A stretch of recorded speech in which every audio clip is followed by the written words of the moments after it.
Hey everyone, today's a really exciting episode of Science News.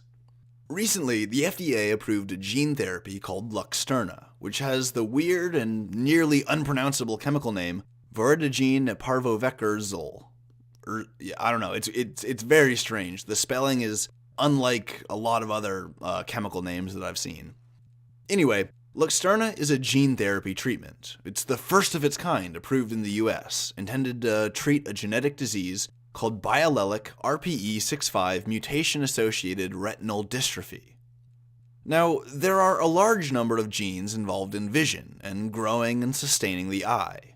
Of all of these genes, about 220 of them are vulnerable to mutations that can cause these kinds of retinal dystrophies.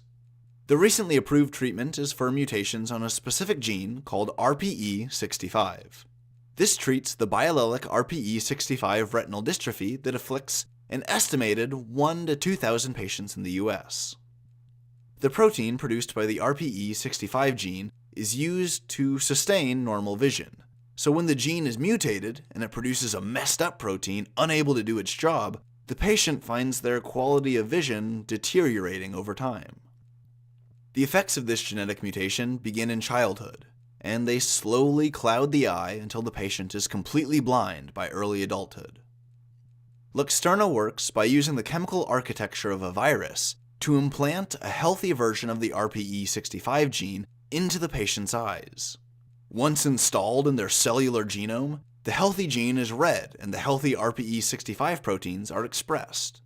With the healthy protein working in the cells of the eye can now detect light and send it to the brain, and the patient can have a functional amount of their vision restored. The gene treatment involves a surgeon using subretinal injection to get the drug into the eye. Apparently, this can only be done on one eye at a time, with at least 6 days between procedures, as the gene therapy is still relatively crude and it has several side effects like cataracts, retinal detachment, higher internal pressure in the eye, and redness.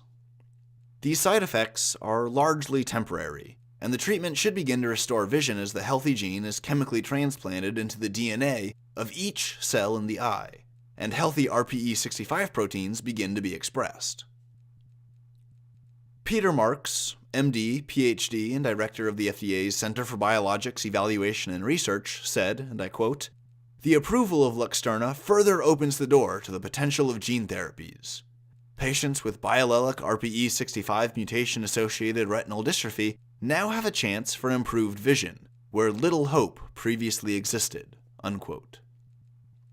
FDA Commissioner Scott Gottlieb described the approval of a new gene therapy as follows, quote, "Today's approval marks another first in the field of gene therapy, both in how the therapy works and in expanding the use of gene therapy beyond the treatment of cancer to the treatment of vision loss. And this milestone reinforces the potential of this breakthrough approach in treating a wide range of challenging diseases. The culmination of decades of research has resulted in 3 gene therapy approvals this year for patients with serious and rare diseases. I believe gene therapy will become a mainstay in treating and maybe curing many of our most devastating and intractable illnesses." Unquote.